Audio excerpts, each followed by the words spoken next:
जब से railway station है तब से बोझ उठाने के लिए कुली है।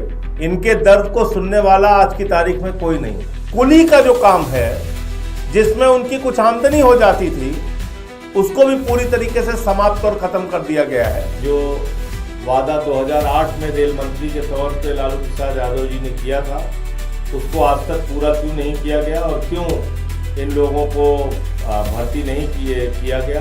नमस्कार, मैं शगुन चौरसिया, मॉर्निंग मीडिया नेटवर्क में आपका स्वागत है। मैं इस समय दिल्ली के आम आदमी पार्टी कार्यालय में मौजूद हूं, जहां आप एलओपी संजय सिंह द्वारा जैसे देश के कुलियों को हो रही परेशानी के बारे में जानकारी साझा की जा रही है, जिसमें देश भर के तमाम कुली भी शामिल हुए और उन्होंने इस प्रेस वार्ता के जरिए अपनी परेशानियों का जिक्र किया। तो और इसको लेकर संजय सिंह ने रेल मंत्री को पत्र भी लिखा है और सरकार से जवाब मांगा गया है कि जल्द से जल्द इसकी सुविधा इस समस्या पर कोई सुचारू समाधान निकाला जाए। तो चलिए चलते हैं और सुनते हैं कि उन्होंने किस तरीके से इसे प्रेजेंट किया। जो मांग थी उसको मैंने लगातार रेल मंत्री की तरफ से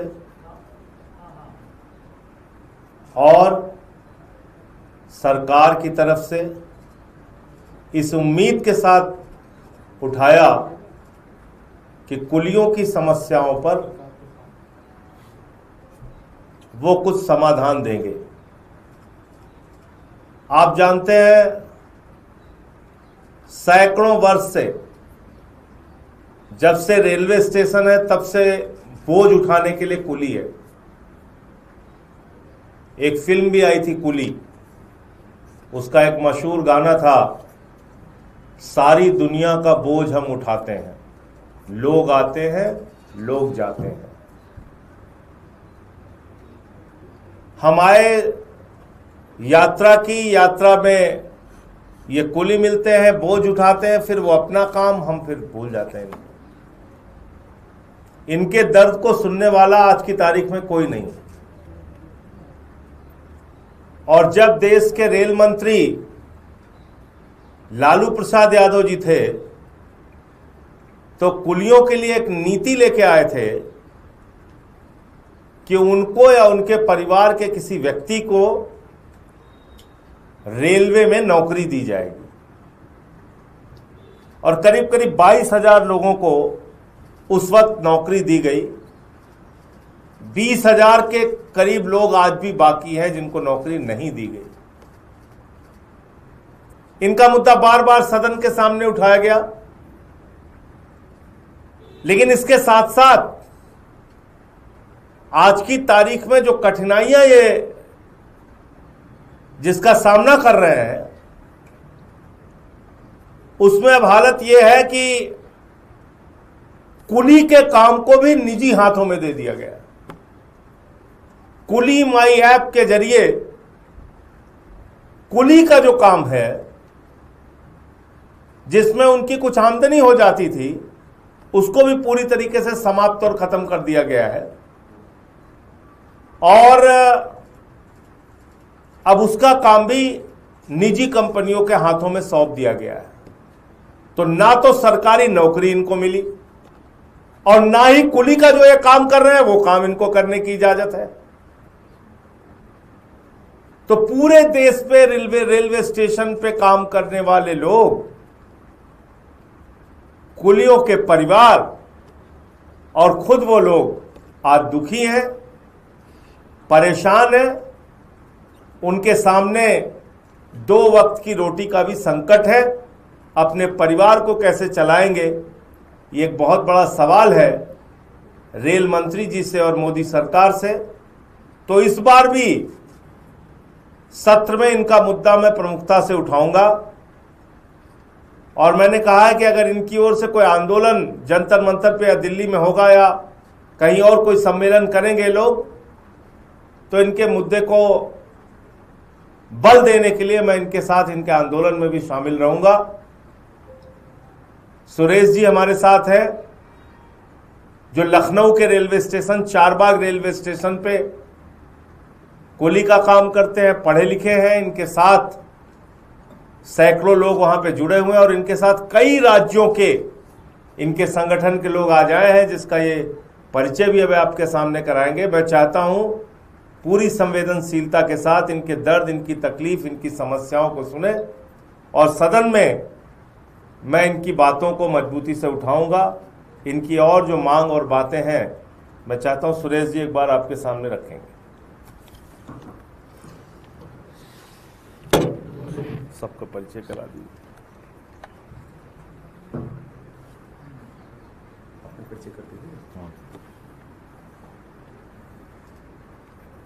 साथियों नमस्कार, मैं राम सुरेश यादव, राष्ट्रीय कुली मोर्चा, जैसा साहब ने जिक्र किया, राष्ट्रीय कुली मोर्चा का मैं संयोजक हूं और यहाँ पर हमारे साथी जो उपस्थित हैं वो अलग अलग जोन से हैं।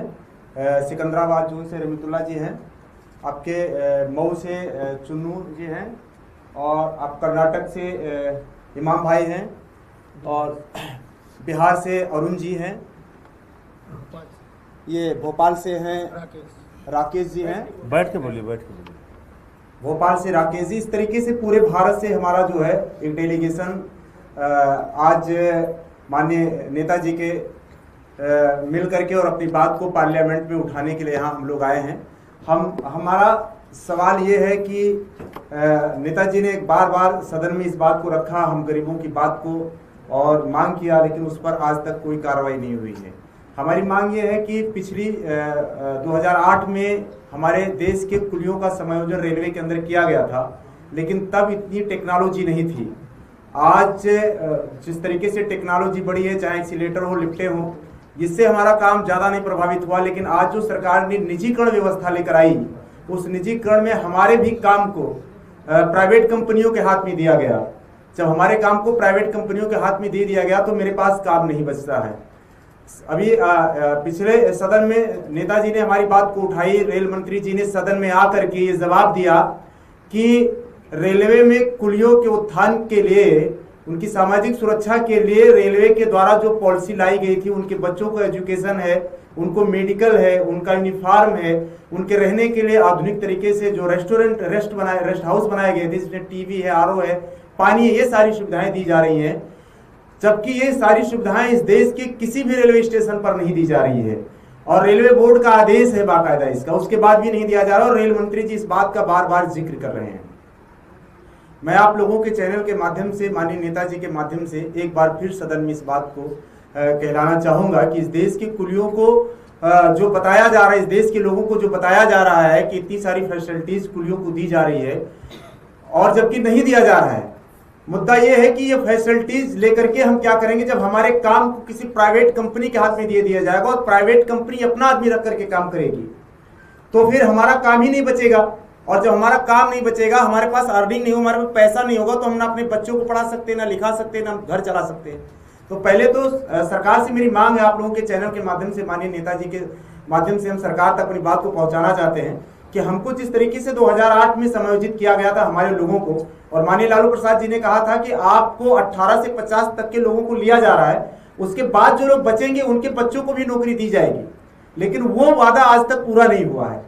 तो कम से कम आप लोगों के माध्यम से और माननीय नेताजी के माध्यम से रेल मंत्री जी तक जो बात पहुंचाई जा रही है, वो इस बात को ना कहें कि ये सारी सुविधाएं आपको मिल रही है जबकि ये सुविधाएं मिल ही नहीं रही है। वो एक ही पॉलिसी लेके आए, जब हमारा काम किसी प्राइवेट कंपनी को दे दिए हैं तो हमको सरकार में मर्ज कर दें, हमको अपने रेल के अंदर समायोजित कर दें।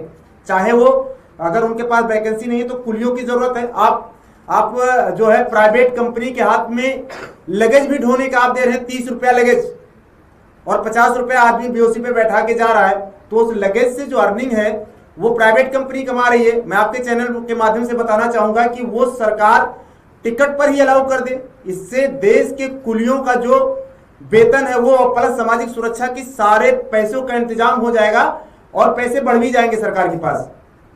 तो सरकार ऐसी कोई पॉलिसी सोचे और हम कुलियों के उत्थान के लिए ऐसा कुछ कार्य करे इस दिशा में। रेल मंत्री को मैंने पत्र भी भेजा है इन लोगों की समस्याओं के समाधान के लिए, और इसके साथ साथ सदन में भी इनका मामला मैंने उठाया है और ये मांग की है कि जो वादा 2008 में रेल मंत्री के तौर पे लालू प्रसाद यादव जी ने किया था उसको आज तक पूरा क्यों नहीं किया गया और क्यों इन लोगों को भर्ती नहीं किया गया, जो लोग बचे हैं या उनके परिवार के लोगों को क्यों रेलवे में नौकरी नहीं मिल पाई। तो इसका मामला मैंने उठाया था। और साथ ही साथ अब तो जब निजी हाथों में कुली का काम चला गया तो इनके समायोजन की व्यवस्था करनी ही चाहिए, वरना कैसे इनका जीवन कैसे चलेगा। तो दूसरा सवाल है कि गंभीरता से आपने ये जो सवाल उठाया, एक और गंभीर सवाल खड़ा हुआ है। जिस सदन में आप लगातार सवाल उठाते थे, उसके सभापति ने अचानक से इस्तीफा दे दिया। देखिए, मुझे लगता है इस पे अभी कोई टिप्पणी करना जल्दबाजी होगी।